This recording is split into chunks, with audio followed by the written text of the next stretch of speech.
This podcast is recorded on the lands of the Wurundjeri people of the Kulin Nations, as well as the land of the Gadigal people of the Eora Nation. We recognise the continuing connection to land, waters and culture, and respectfully acknowledge their ancestors and elders, past, present and emerging. Sovereignty has never been ceded. You could actually care about the world and be busy.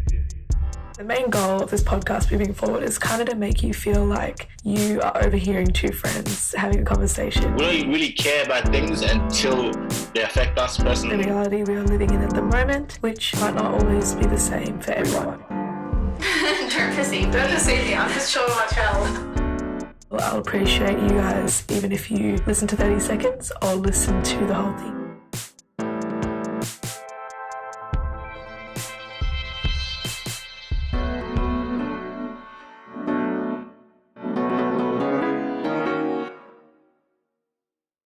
Hello and welcome back to episode 2 of our Blindsided podcast.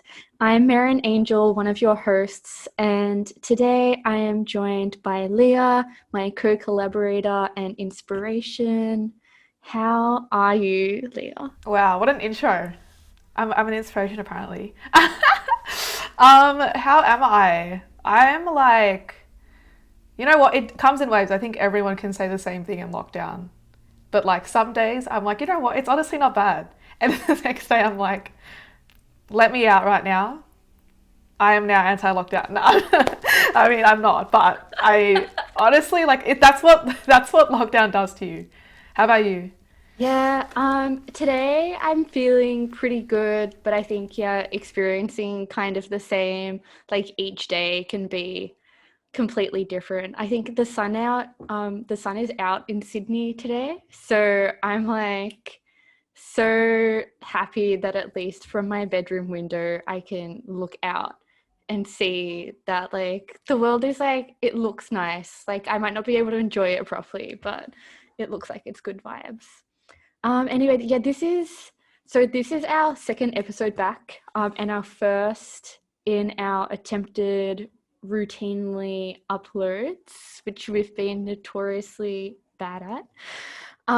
Hopefully you'll be able to expect a fortnightly podcast from us. Our last episode was uploaded on Friday, the 10th of September, but we did record it all the way back in March earlier this year, so we were sitting on it for quite a while.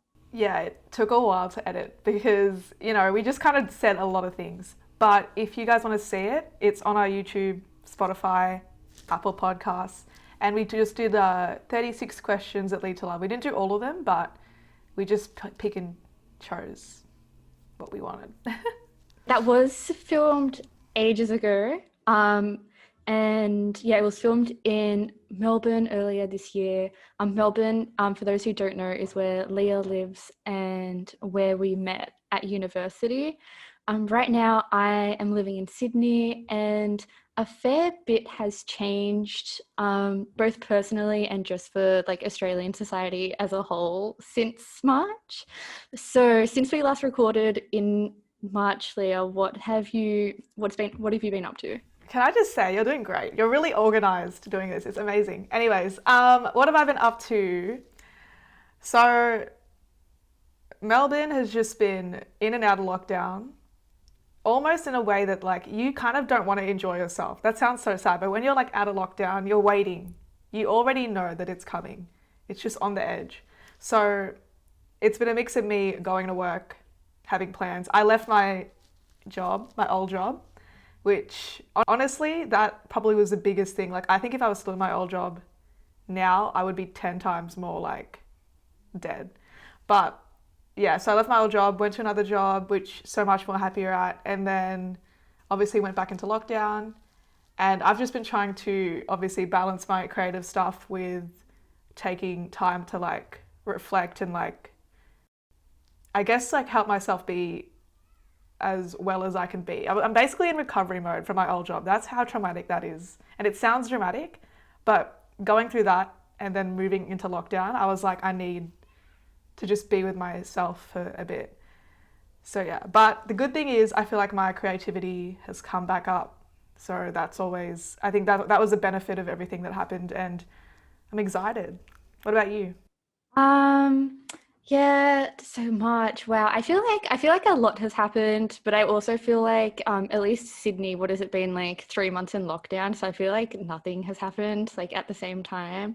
I've started producing Friday breakfast shows at 2SER, which is a community radio station in Sydney. Personally, obviously there was the lockdown. I've been working from home. I went through a breakup in May. I got fully vaccinated, which was like so fun. Yeah, I feel like same as you, just kind of taking a massive reset in trying to change my perspective on, at least like on creating, not necessarily creating content, but just creating anything in general. I feel like previously I had so much pressure on myself, thinking about the way that it would be consumed rather than like focusing on the creative process. So I think lately I've been like trying to change my mindset to be a bit more healthier. But yeah, I know that with your job, you're there for so long, so it must have been so difficult to kind of like switch from being like, especially when you're at a job for so long and you get so comfortable with it. Yeah, it, it's good to have a break before like jumping into the next thing. I left in a way that I was really trying to um, make some changes, I guess, that were not well received. And I guess I thought my duration there, like you said, would have influenced it changing. But if you have given a lot of labor to a company, they really don't care. Like at the end of the day, they're not going to be like, wow, okay, well, we respect you as an equal. So, that was kind of like a big kick in the face. So it did feel like a breakup in a weird way, like, and I was really close with the people, and so I had to disconnect from that in order to move on. Not from the people necessarily, but just disconnect from the idea that that job equaled those people in a way. Yeah, so everyone listening, we're going to do a bit of a reflective episode today and kind of talk about graduating and our experiences of university in a pandemic, our lives in lockdown, because it's pretty cool. We have kind of two different experiences of lockdown, which I guess would have some crossover, but obviously it would be still to be different. And also our pressure to be productive, which is something that we get trapped in a lot. Yeah, and then at the end, we will do a quick little media review just to kind of brighten the mood. And also, I just really love getting recommendations from people. So low-key, I'm just using this as an excuse for Leah to tell me all the cool things that she's been watching. Yeah, so the media review will just be what we've been watching, what we've been really loving at the time, or even if it's something that you don't really like but we've been using to pass the time, we're just going to go over that. So the first thing that we'll be talking about is just kind of starting from the start, is what's been happening with Blindsided Studios. We have had this little collaborative effort for a while now, but we haven't really done much with it. And I guess at the moment we're kind of just trying to change that and be a bit more proactive. Obviously, we've been in and out. This has kind of been our pattern, and this is our shared unhealthy habit. Even when we were like in uni days, we'd have days where we were like, yeah, we got it, so productive. And the next day, we'd be like, I'm going to edit one clip and go eat and then go home. So that kind of attitude has transferred on both parties. So it's so funny. But I think it's like you were saying, I actually really agree with what you were saying about changing the way we think about, stop being so concerned about how it's going to be consumed and just practice on the practice of making something. And because I have the same reservations, I was like, I've got to make sure it's perfect and everyone is really into it right away. But the whole point of us making this was we're kind of learning together, because even though we went through the uni stage, you kind of get the most learning when you're putting it into practice. For us going forward, it's literally just like, yeah, multidisciplinary, collaborative. We're in different locations, but there's so much we can do under the same banner, and it helps to see someone else doing something and you're going to create something, and it's not going to be, it's just like easy flow, and there's no like pressure to be perfect about it, because it's a studio literally, so we're just starting things out, and pumping shit out, I guess. I think what I have been really enjoying with some of the recent stuff that Leah has come out with, because I've been pretty bad at making anything.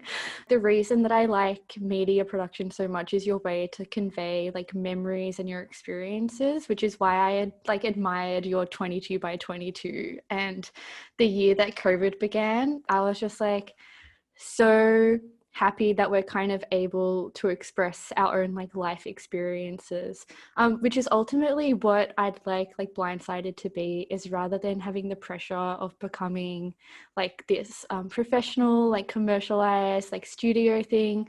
I really just think, and I'm sure that you would agree with me, but I don't want to speak for you, is that it's kind of just a way for us to use it as a conduit to practice our media skills, while also just using it as a tool to process things that we're going through, or just to kind of experiment with the reality or society around us. So yeah, I think I've kind of accepted that it's okay to get personal with some media, because media just it can be for yourself. It doesn't always have to be for others.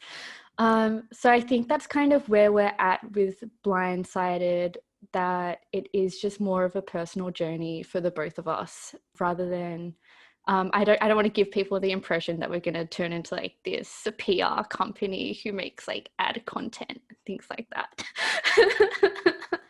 Yeah, no, definitely not. I think, like you were saying, like I find like the stuff on YouTube that I enjoy the most is things that just are like really honest, and it can be really well produced, or it can be literally nothing, like not produced at all.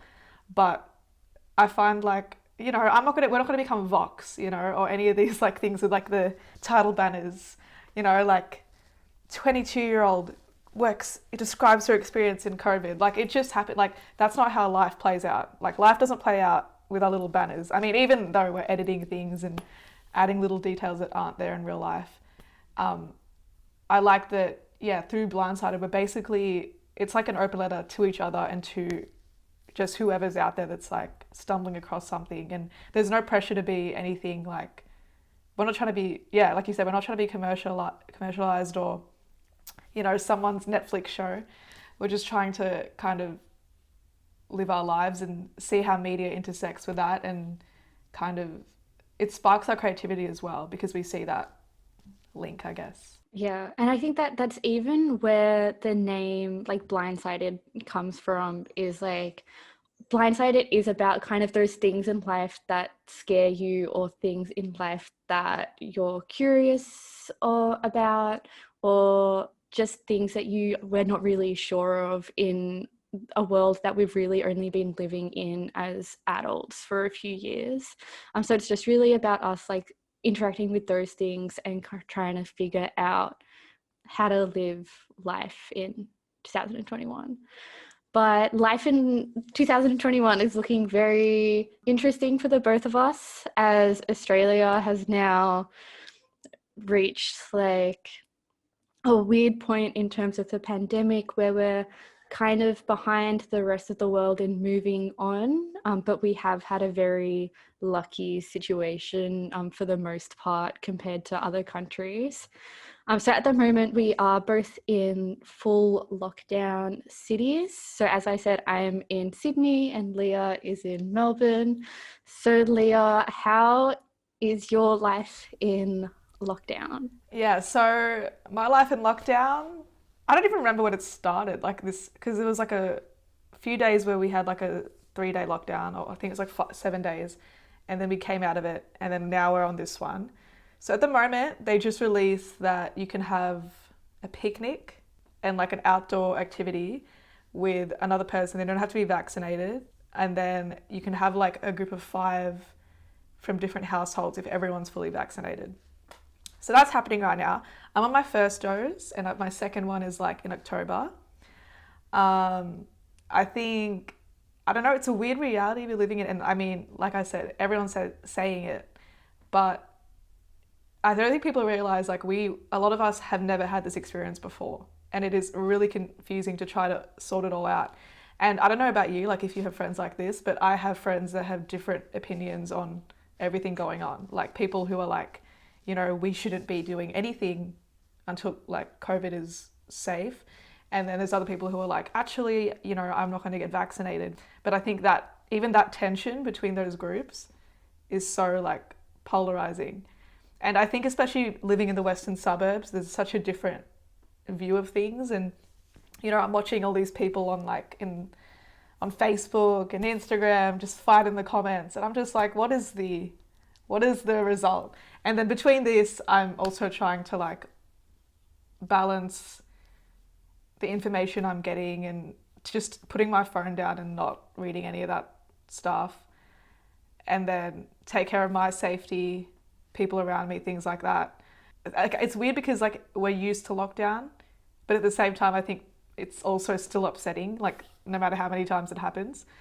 But you kind of just have to control what you can control, because I think the one thing that I can hold on to is the fact that it's literally nothing I can fix.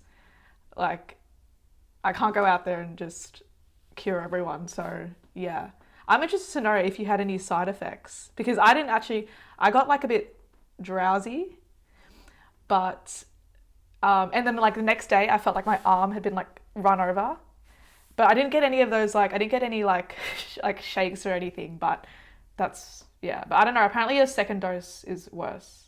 Yeah, so I did get the Pfizer vaccine. And I have had both doses. So the first one, like my arm started hurting about 4 hours after I had it. And Yeah.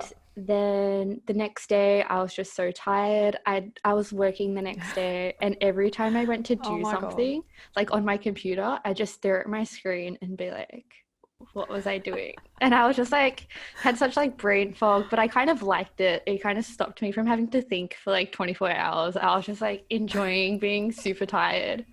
The second one, I did hear that for Pfizer, the second one is meant to be like the worst one, but I got it at like midday on a Friday, and then my arm was a lot sorer, and I woke up the next day with like feeling dehydrated and having a little bit of a headache. But after I had water and I properly woke up, I completely had no other like symptoms, and I was just sitting there waiting for like me to like have like a fever, and I was just like, wow, I was fine the whole time. I'm assuming that's going to happen for me. Like, I feel like, I don't know, like, yeah, same. I was really tired, but I didn't know if I was just generally tired, because I'm just a pretty tired person in general. But then, like, I was just sitting in my bed. I'm like, I don't want to do anything. And yeah, I'm the same. I slightly enjoyed it because I was like, I have an excuse to not do anything, and I'm doing something good for society. Yeah, I think the reason that I liked it is that because I was like tired, but I hadn't done anything that was tiring. So I didn't have that like mental exhaustion of like, oh, I just ran a marathon, or like, oh, I just worked like 16 hours in a row, which I know like some people do. Like, I had none of that. It wasn't like I had just caught a plane, like a 24-hour flights, and I was like tired because of that. I had done nothing, and I was just like tired, and I was just like, this is kind of fun. Some people I know have definitely had like a fever and like chills and stuff. Damn. But hopefully that's not something you experience. No, yeah, I think I'm going to manifest that that's not going to happen. I was pretty proud of myself. I was like, it's just a sore arm, guys. But I'm interested to know how you're going in terms of like, yeah, like the culture around lockdown there. Yeah, tell us about, I mean, are you comfortable to talk about your breakup, or? Um, Basically, I broke up with my boyfriend who I'd been with for about a year at the time, and that was in May, so it was like a month before lockdown started.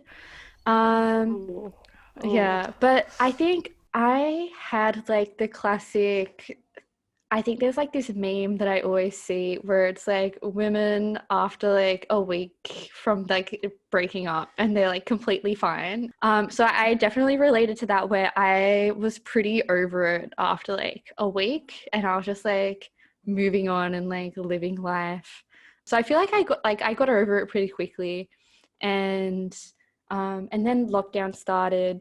This is really like the first proper lockdown that Sydney has had outside of when COVID just like first began. It's it's a bit hard to comment on like the culture of it just because I've only really been in my house and then going for walks in like the park in my area. I know that there's a lot of contention with like Sydney's not taking it seriously. Oh God. Everyone's just on well, holiday. I saw that like Bondi Beach thing. Thing is, I don't know. Like, obviously, I think everyone was trying to be zero cases. We've kind of thrown that out the window, but I don't like. I think people are just seeing a lot of, yeah, like other countries open up, and seeing that makes it harder to be in lockdown, especially when our numbers are quite low compared to other places. Yeah. Are you affected by like all the conversation that goes around it? I think a lot of the things that I've seen from people, all of my close friends are either fully vaccinated or will be fully vaccinated by the end of October. So I haven't really been exposed to other kinds of conversations because it's just not the circle that I'm in. I've obviously seen it, a lot of anti-lockdown protests that happened like 2 months ago. I think I've just seen the media conversation of it, but it's not something that I've had in my personal life. I think most people here anyway have accepted that the New South Wales case numbers are quite high and not likely to ever get down to zero. So I think people have kind of accepted that COVID zero is not something that is possible. And in the long term, it wasn't really possible anyway to maintain like Australia's isolation from the rest of the world. Like inevitably, COVID was going to be prominent in the country unless we just continued the what is it, Fortress Australia or whatever they've been calling it. Like, yeah, so I think mostly in Sydney, a vast majority of people are getting vaccinated. I know in my mum's LGA area, so like the Canterbury, Bankstown, Southwest Sydney, Western Sydney areas are at like 80 to 89% have had their first dose of the vaccine.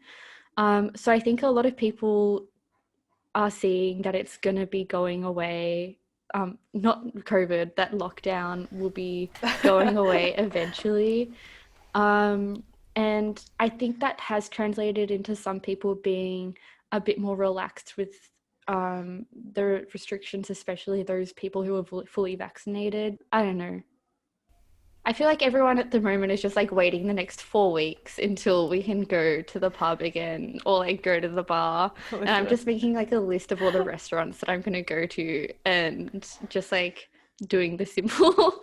It's really just like the simple things in life. You don't realize how good they are until like you're not allowed to go to someone's house anymore. No, yeah, I feel like because I left my job like just before my birthday, and this was like on the brink of lockdown, and you know, me and a bunch of other people who had also left at the same time were like, we're gonna have a party with everyone from our place and just like a goodbye party technically. And then we went into lockdown, and I was like, all right, whatever. And it was like the lockdown where it was like 7 days. So I was like, well, after the 7 days we'll do it. And obviously they released this from the 7 days, but they were like, nope, like at-home gatherings. Yeah, same thing as you, like it's little things you take for granted. And I think it's not even really the not being able to go to people's houses that is an issue. Like the 5 kilometers is really what gets me, because I'm just like, there's only so much I can do within my 5 kilometers. And especially our area is really suburban. The thing about we were saying, like your circle of friends kind of like are all vaccinated, things like that. I think it's like interesting because like I said, I have people that I'm friends with that are on one side where they won't get vaccinated, and then people on the other side that are more open to it. My main priority for getting vaccinated, yes, it was to just like be vaccinated in general, but because my parents are like vulnerable, and I was like, I could not, like, if I pass it on to them, I would honestly don't know what I would do with myself. It shouldn't matter what other people are doing, but in this scenario it does. and like, I don't know, you have to kind of like maintain a sense of like being disconnected from that and also respecting it in a weird way. Yeah, I think while I don't really know anyone who has been like vocal about not getting vaccinated, that my mum works in like hospitality, and she was getting heaps of people coming in from like the local area, like giving her all this like fake information about vaccines. And it's Oh. I felt so bad because she was like so scared after that, and me and my family just had to like convince her that like that information that she was given like isn't accurate. A lot of it is just based off of at least from what I see, it's based off of reading headlines that are over exaggerated, and then they just like word of mouth passes on all this like false stuff, and it's just like over dominating so much of like the media as well.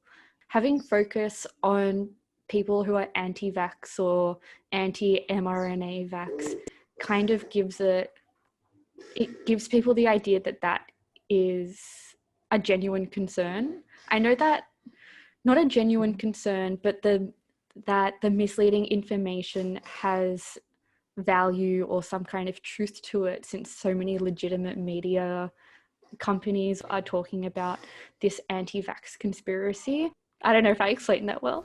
No, I get what you're saying, but you know what I realized? Like, it wasn't even about like looking at everything that's going on. It's not even about the people themselves, but I find it so interesting to see how media integrity has changed. And us as media students would understand this as well. Like, looking at it from a media sense, especially journalists and anyone reporting news or like factual information, so much work is put into having sources and getting the right information, getting the right people who are obviously consenting to that information. And an example of this is, you know, there's all these Facebook posts coming out making broad generalized statements, and they have no requirement to back it up because they're not a journalist. And yet people aren't questioning, you know, who's behind this media, what voice do they have in this. It's just kind of like, I think now opinions are just becoming accepted as fact, which is, it's just so interesting because like coming from like in the past, everyone was like, everything is so, you know, woke culture, whatever that means.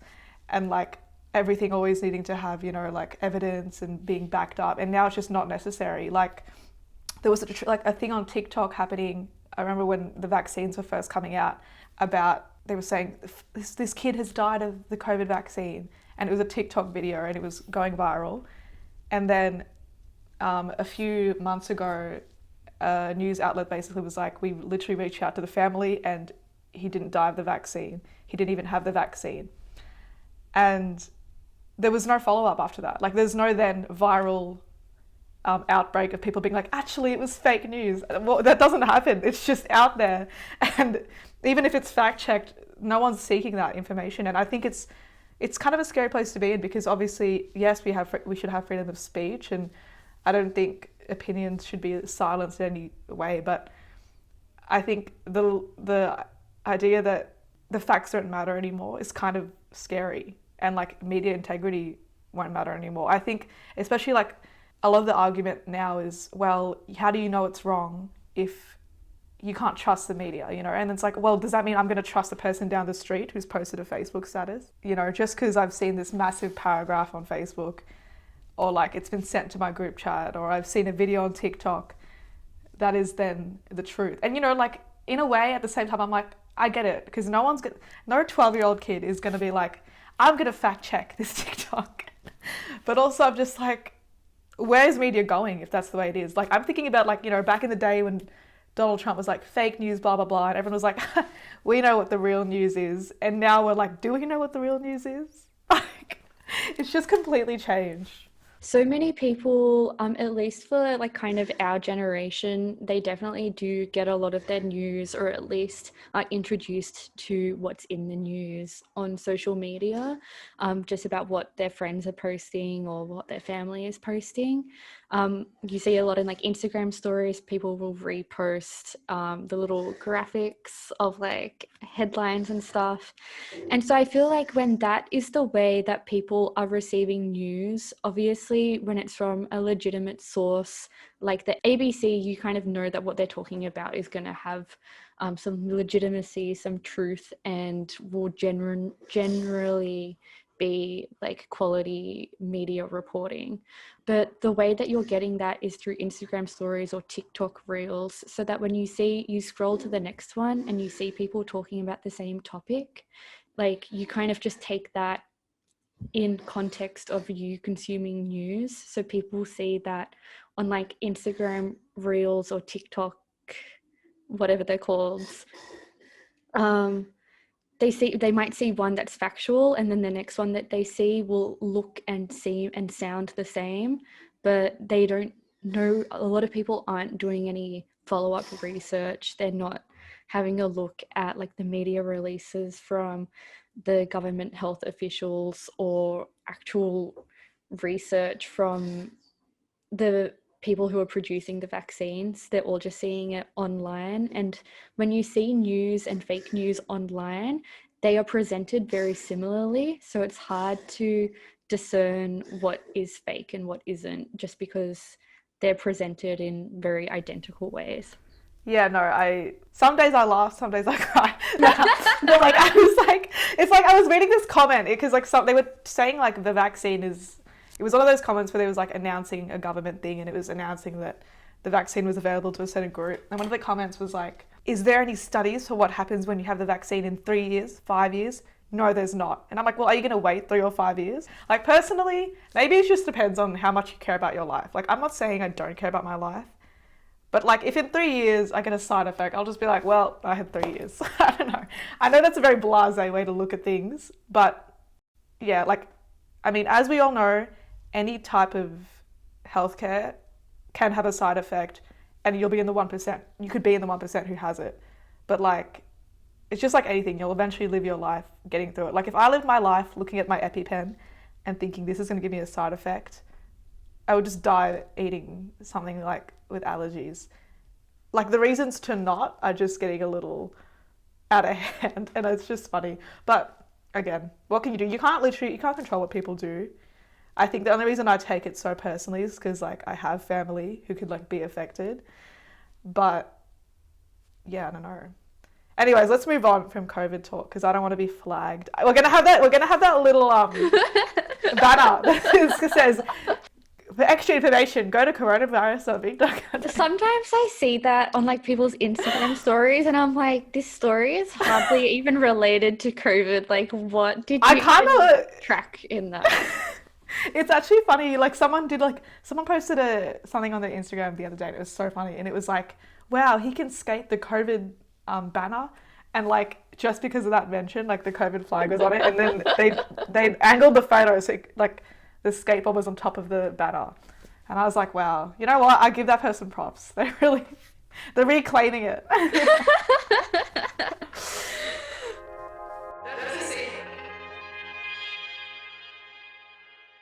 Just to intro the next topic, Leah and I both finished our communications degree at the end of last year. So we're almost at a year since we had classes. Graduation dates, depending on when you applied to graduate, vary from like December 2020. I graduated in January 2021, according to my certificate. But I don't think we've had the typical graduating experience. Obviously, Australia's two biggest cities are in lockdown. Many businesses are not operating. Media, which we specialised in, Media is an essential service for mainstream, like big TV channels, radio stations, and things like that. But a majority of the jobs that you get in media are not attached to like television and radio. They're in smaller companies, smaller production companies. And a lot of those are not operating at the moment, or if they are operating, they're just not in a situation that they're really able to hire graduates. At the moment, I don't feel optimistic about that graduate experience where you go into like a full-time job in your field. So yeah, how are you feeling? Must be nice going into a job in your field. Yeah, it's same thing because I remember I was looking at internships and things I could do remotely. First of all, so many unpaid internships that was like ridiculous requirements, and I was just like, you're really asking. And it was funny because it was companies that were like, we're doing social big, we're making big changes in society, but it's an unpaid internship, and I was like, all right, that makes sense. Anyways, but like, yeah, I was looking at internships, and then I kind of, decided a lot of my work would have to be quite independent because, yeah, like you said, the media industry is kind of only allowing allowances for big companies. Because then anyone could just have a media release and say, well, I'm filming something. But I think that just shows why what we're doing is so important. And like, even though it's such a small thing, and that's kind of like, it's a small thing that is doing a big thing in the sense that we're like, you know what, if we can't be mainstream media, that's fine. Like, we'll just make our own stuff and have our own autonomy over that. And yeah, like I've kind of let go of the dream of just being picked up by like SBS or something. But yeah, I don't know. It's just interesting. Like there's opportunities for sure, but I'll be reading it. It'll be like 2 years in journalism. And I'm like, over lockdown, like where was I supposed to get that? I don't know. Like, yeah. Yeah, I feel like a lot of the things that I see for the Australian media industry is that it is very self-driven. A lot of people work as like freelancers and use kind of their connections to get work and to get a job. And I feel like as graduates, we're not getting those networking opportunities. In a pandemic, it obviously is very difficult to branch out to different people to get kind of new opportunities. Yeah, I'm feeling a bit more on like the pessimistic side, but ultimately, like obviously it's something we both enjoy. So it's been kind of nice to sink into doing Blindsided a bit more routinely now because it's not something that we're really able to do otherwise. Something to add to like the internships that you're like applying for. So many of them is like, internship, like entry level requires 2 years experience in a similar role, or it's like social media manager unpaid. And I'm like, how can your social media manager be unpaid? But yeah, it's wild times. I think with being a graduate but who isn't working in their field and the additional pressure of being in lockdown where you do have so much free time, you aren't doing as much as you normally would. I am definitely feeling the pressure to be productive both in my personal life and more so in a career sense though. Like if I'm not working in an internship or in a position, I should be working on something that will get me there. And I know that a lot of people have picked up like lockdown hobbies and things like that. So there's kind of a culture around being in lockdown and doing something new. But then there's also like a counterculture of people who are just like, who know that they're not getting anything done, of which I'm like in the middle between both of those. No, I don't think you are. I think you're doing like the best you can. This is what I was saying. Like, I think I was in the same boat in a way. Like I was like, I need to be doing something different every single day or something productive every single day.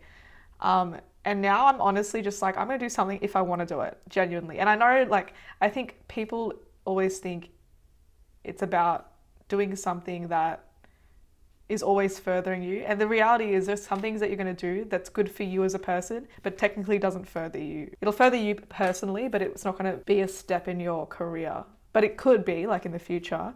But in the moment, it won't feel like anything major.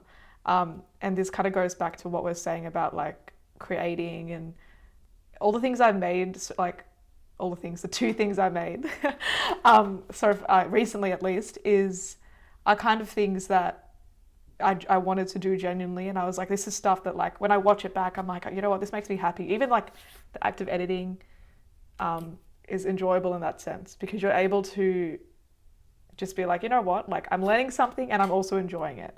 There really isn't pressure. I think it's funny because we follow people on Instagram who are, like, making media, and we're like, we need to be like that. And I'm like, wait a second, they have a whole different experience, and they have funding, and, you know, like, someone's asking them to make a reel of something, and so they have that motive. So our only motive is really if we want to or not.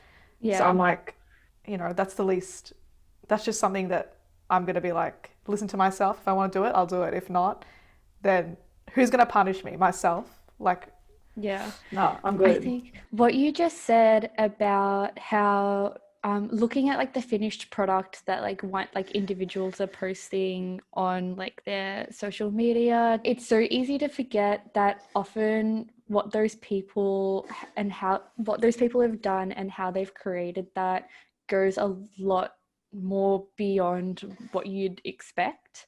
Mostly it reminds me of so basically in 2018, Leah and I entered our short documentary, one of the good ones, into the Victorian Multicultural Commission's Film Festival, and we won the Judges Award.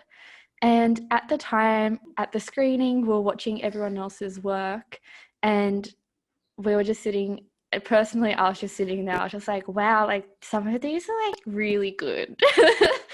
And then I was just thinking, like, how did we ever, like, win the Judges Award, like, over all of these people? But then at the end of every single one, you'd get to the credits scene, and there was, like, 50 people listed on everyone's, like, 2 sponsored, like, companies or organizations sponsoring them.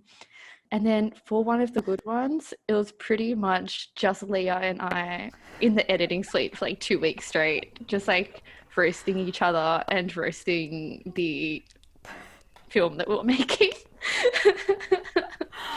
And so it's like, yeah, you forget that, like, what you're trying to do is so different to what everyone else is trying to do. And I think you see what other people are doing and give yourself, like, expectations that are, like, out of scale for what you're working on. Obviously, what we release, we shouldn't be having the expectation that it's going to be the next Oscar nominated documentary, because that's just not the scale that we should be comparing it to. Yeah, even now, most of the stuff that I've been working on in lockdown has just been for myself, like, in my I have, like, an art journal that I've been working on just for myself to enjoy and look at, because ultimately that's when you're going to be the happiest with your work and when you're going to feel the best about it.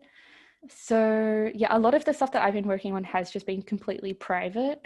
I do want to kind of get myself, like, out of that shell to kind of actually actively start sharing things, which is why you're my inspiration, because I see you, like, sharing 22 by 22 and the year that COVID began, and I'm just like, oh my god, what a courageous icon. No, but, like, I think it's funny because every time I make them, like, because it'll start with me being like, whoa, I should really do this, and I'll cut things together. At the end, I'm like, it's so shameful to be this open about something. And I'm like, and it's also always reminds me of, like, I'm like, did anyone ask for this? And I'm like, you know what? I asked for it. I'm like, and it's what we were saying about, kind of about just putting something out there and not giving a fuck about what's going to happen after it. Like, every time I post something, I just let it go in my mind. And I'm like, that's my way of letting go of it. Because remember Alan? We had this teacher. They're not technically teachers, are they? They're tutors. Like, Are they teachers? studio leader.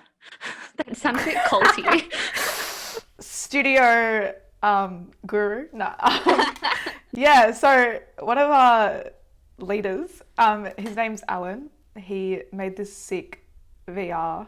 I'm not plugging him on purpose, but he made a really sick VR thing, and I interviewed him for my that last assignment we did for Media 6, and I was just talking about like how do I get out of a rut if I'm like ever just like obsessing over making a perfect project. And he's like, you just need to make stuff and put it out there, and like he's like, it doesn't matter if it gets no views or nothing, just like making it is just promising to yourself or fulfilling it for yourself. And he's like, and then eventually that's gonna like fall into place. And I was like, yeah, that's kind of what I've been operating off, just like sheer will to put something out there and not caring about, and just it's the will for myself to be doing that. And like you were saying about putting your private art out there, it's just like something for you that will be like your own growth, and it doesn't really matter like what the reception is, you know?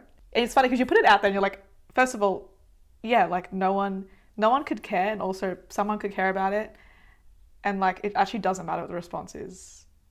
Like the fact is like you put your like labor of love into there and it's out there, and like I feel like that's like your little accomplishment. And kind of what you were saying about you know, we were watching ourselves in this awards show and watching the credits, and ours was so funny because everyone else's credits was playing and they were like, you know, first grip, key grip, assistant, and then there was just us, edited by, directed by, produced by, and it was like the same 3 or 4 names. And I was just like, okay. And in a way, like I'm not gonna say that I'm never gonna rely on anyone else for help, but like it's kind of, and I don't know if you agree with this, but this is very like similar to our personalities, is that we like being multi-skilled, I guess, and like doing multiple things at once, which can work against our favor, like where we just implode. But it's also one of our talents, I feel like. So, yeah. Yeah, I feel like what describes most things that Leah and I work on is that meme of that guy sitting at a desk and it has like all of his titles, like, and he's just there. And that is Leah and I in like anything that we've ever worked on, either as like a group project at uni or a project that we're working on and someone's assisting us. But yeah, oh my god. If you were like ever in a class with us at uni, you will probably know what we're talking about. Oh my god. What? Just like exposes. Oh my god. Dead. This is just the uni experience. And here it comes full circle. I guess what we can do to wrap it up here is we've been talking for like an hour, so I feel like that's a comfy amount of content for us to have. Yeah, a healthy amount of content for us to have. So the last thing to do is a fun little media review. So Leah, what have been your saviors in lockdown? What have you been watching? What have you been reading or listening to? What do you want to share? So I've been watching kind of like the same, I know, not the same show. I think I watch like different episodes of the show, and then I kind of like go to YouTube. YouTube has been the one probably I go to the most, just because there's such a range of things I can watch on there, and I can listen and like do things while YouTube is on. I don't know, YouTube I can't really specify because there's just so many different things. It's just kind of like whatever's on there. But for Netflix, I've been watching BoJack Horseman. Have you seen that? No, I've tried to get into it and I've watched like the first episode and I'm just like, stop paying attention. But so many people recommend it, so please sell it to me. Okay, I'll try selling it to you, because you know what? I was in the same boat. First of all, I don't like shows like South Park, Family Guy. Like I kind of look at that and I'm like, it just reminds me of those edgy people, you know, in your life who like say something offensive and then they're like, but it's just me.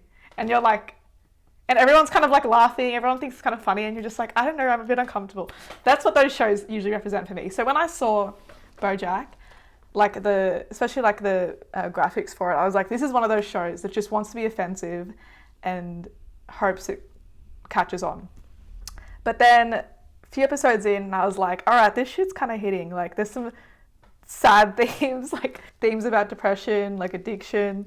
What I will say is that I think it's so successful because of the animation in a weird way. Like, I think if you were to see the same thing play out in a motion picture with like real life actors, you just wouldn't be able to, like, it's with the same scenarios of like mental health and, you know, family trauma, you just wouldn't be able to take it seriously, and you'd kind of be like, okay, you know what, I know this is a 32-year-old actor from the Netflix crew or something, but like I think it really helped that it was like all animated, and you could kind of like be like, turn your brain off and like actually focus on the like themes. And you know what, there's a lot of things about like themes about Hollywood and, you know, Me Too and all these little things that like you would probably understand like being in media. And yeah, they were like, it was so funny. Like they even play into like all the indie tropes, and they had like one director who's like, yeah, I only make independent women films that are a startling portrayal of the 21st century. And I was like, it's so funny because it was just linking to all these different like other films and filmmakers. But it was cool to like, I think you'll enjoy it because you'll have like the media knowledge to get all these little nuances. And also it's like, it's not depressing, but it's emotional, and like it's all the characters are like going through something, or they have a component of themselves where you're like, you know what, I've actually met that person, even though they're all like animated animals. But which at first I was like, this is so off-putting, and like I don't really know if I like this. But then like once I got into it, I was like, I actually like this. It's one of those like things that creeps up on you. So definitely, yeah, like give it another go. Like I was judging it hard when I first saw the previews, and then I was like, you know what, I'm gonna watch it. And I'm sick of watching the same 10 Netflix actors.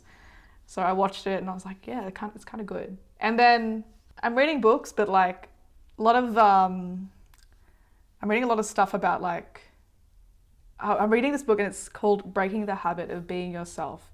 And it's like one of those like books about like your mind and your psyche.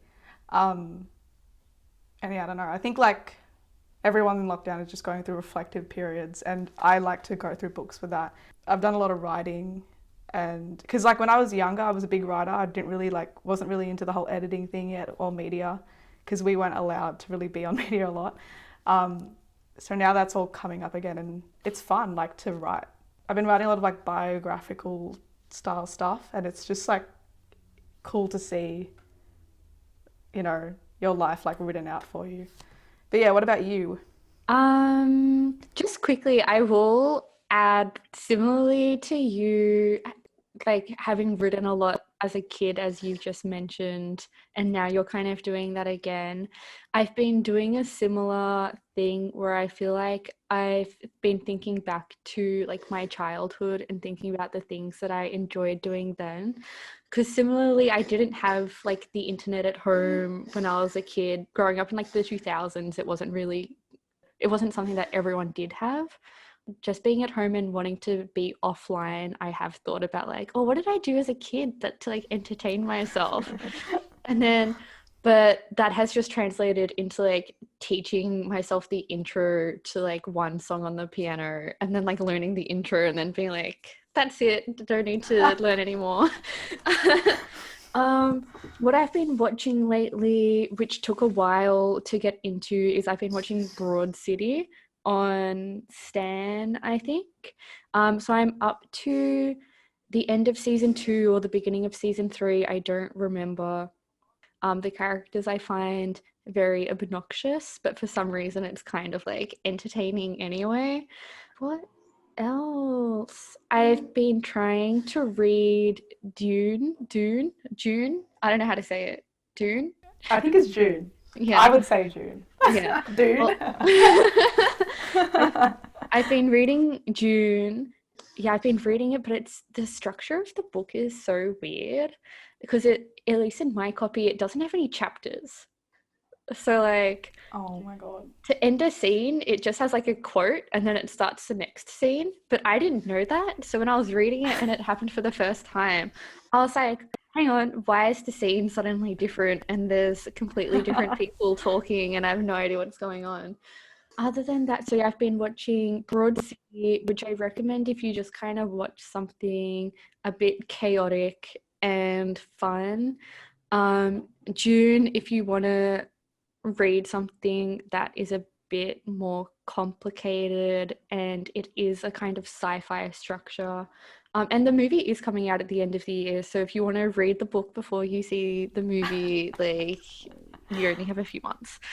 I think those are the main things I have been. Oh, the last thing that I've been watching is YouTube. So I've been on YouTube like as well. Like everyone loves YouTube.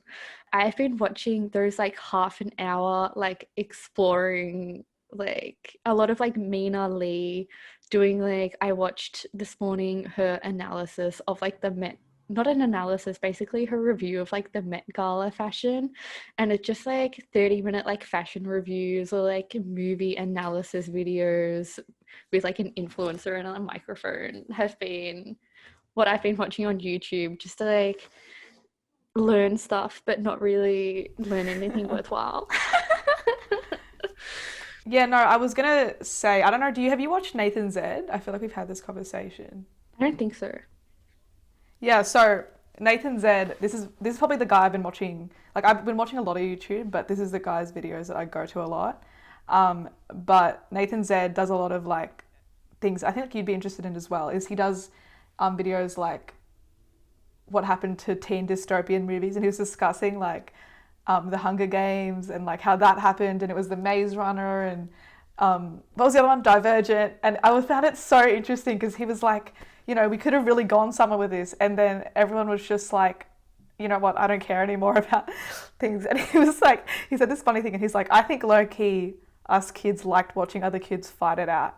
And I was like, yeah, honestly. And he was doing like, he did another video about, you know, what happened to like album rollouts and people putting so much effort into like the way an album comes out. And yeah, like, yeah, I'm the same. I like a lot of people who analyze like what's going on in the media and what it means. And like, even if you disagree, it's cool just to see like what other people are thinking. And like in the comments, I love reading YouTube comments. They just hold a special place in my heart. That's what I do like the whole time. As soon as I open a video, Yeah. the comments. And I hate it when it's like marked for kids and you try and read the comments, like search for a different video and it says that you can't. Like you have to stay on the video. But yeah, I just had a look up of Nathan Zed, and this is exactly the kind of stuff that I've been watching. Kind of like longer, like 15 to half an hour videos, just like analyzing certain genres of media, certain genres or like communities on the internet. Yeah, so this is exactly the kind of stuff that I've been watching, and I feel like this kind of content has definitely increased during the pandemic as well, whether it's just like people wanting to be informative and an alternative like long form media to like television shows. Yeah, that's basically how I've been spending my time in between working and eating food. So that media review wraps up our second episode of Blindsided. So thank you for listening. Hopefully we'll be back in the next 2 weeks with another podcast or audio episode of something. Leah and I will be doing things together, but may also come out with something separate or just something else that we want to explore. So each week or each episode will look a bit different just depending on what we want to work on or do at the time. Like you said, we're doing things differently, and this is what I like, where you can just change the whole medium. It doesn't have to be everything the same. So yeah, like we might have episodes by ourselves, we might have episodes with other people, but not necessarily we're together. We'll be together, some of them together and others, and we'll be doing different things in between. So basically we're doing it all, you know. So That's why you should subscribe. But yeah, it's actually exciting. I think we've got a lot to offer, both of us, and Mairin has a lot to offer, and I'm excited to see what she comes up with, because she's very talented, guys, as you can see from the organization of this whole episode.